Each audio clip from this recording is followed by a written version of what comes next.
Hello, welcome back to the reading of the poem of the Man God, written by Maria Valtorta, Volume 1, Chapter 21, Arrival at Zacharias'House, House, Part 2. Instead of Sarah, a fairly old woman appears at the top of the staircase on one side of the house. Her face is all wrinkles, and her hair is very gray. It must have been very black at one time, because her eyelashes and eyebrows are still very dark. And also from the color of her face one can tell that she was swarthy. Her present very obvious pregnant condition is a strange contradiction to her evident old age. Notwithstanding her wide and loose dress, she looks down, shading her eyes with her hand.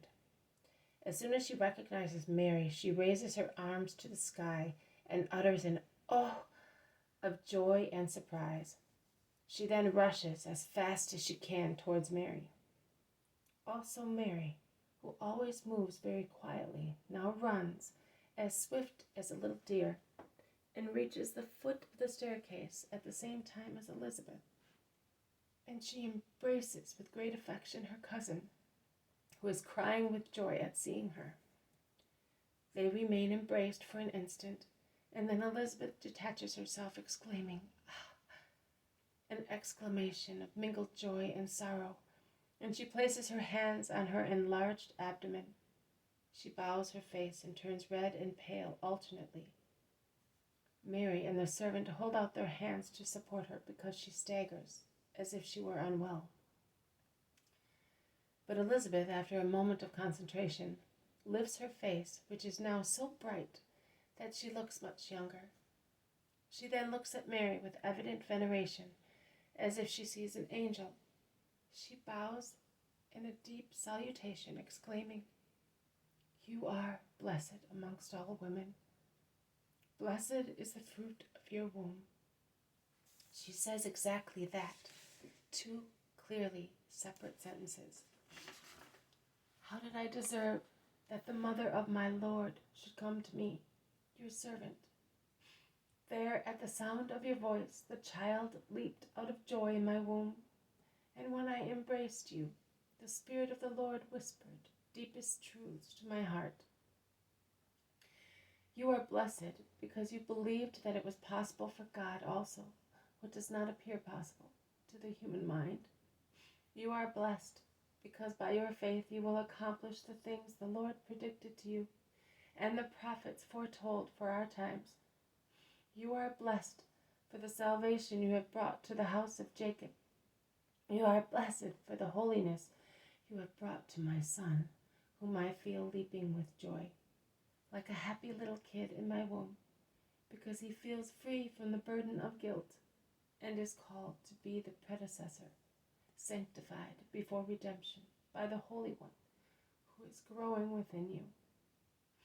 Mary, with two tears that run down like two pearls from her sparkling eyes to her smiling lips, with her face raised to heaven, and also her arms raised up in the attitude that her Jesus will take so often, exclaims, "My soul proclaims the greatness of the Lord." And she continues the canticle as it has been handed down to us. And at the end, at the verse, "He has come to the help of Israel, his servant," etc., she puts her hands on her breast, kneels down stooping to the ground, adoring God. The servant, who quite wisely had disappeared when he realized that Elizabeth was not really physically unwell, on the contrary, she was confiding her thoughts to Mary, is now coming back from the orchard with a solemn old man, whose hair and beard are completely white, and who greets Mary from a distance with great gestures and loud guttural sounds. "Zacharias is arriving," says Elizabeth, touching the shoulder of Mary, engrossed in prayer. "My Zacharias is dumb. God has punished him because he did not believe. I will tell you later, but now I hope that God will forgive him because you have come, you full of grace." Mary rises and goes to meet Zacharias.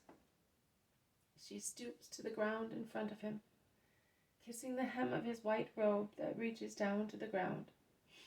It is a very wide robe, held tight to the waist by a large embroidered braid. Zacharias welcomes Mary by gestures, and they both move toward Elizabeth. They all enter a room on the ground floor.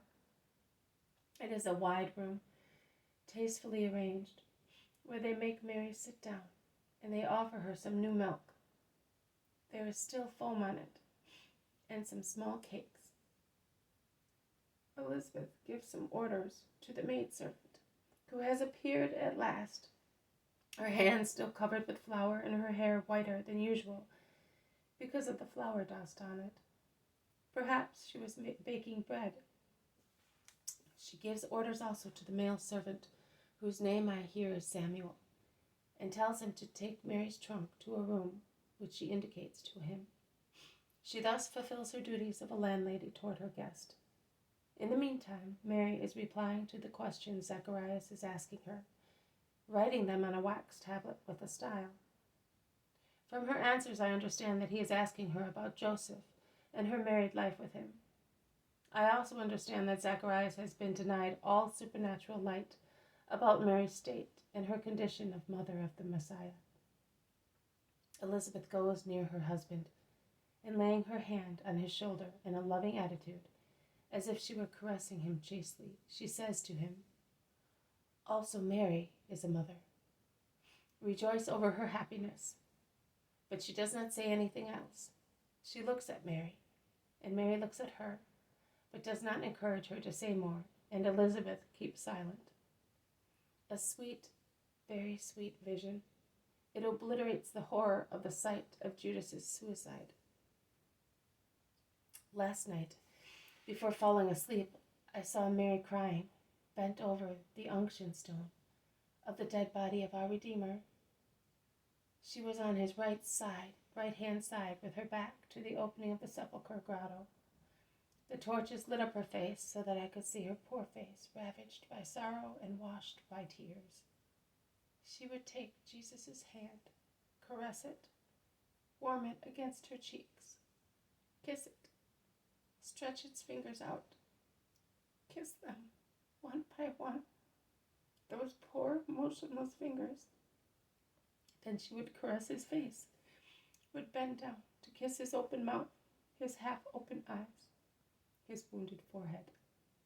The reddish light of the torches made the wounds of the tortured body appear more real, and rendered the cruelty of his torture and the realism of his death more true and real. And I remained in contemplation until my mind was clear. When I came out of my stupor, I prayed and I lay down to go to sleep. Then the above vision began.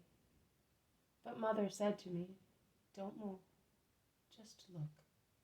You will write tomorrow." In my sleep, I dreamt it all over again. When I woke up at 6:30, I saw what I had already seen both when I was awake and in my sleep, and I wrote while I was seeing.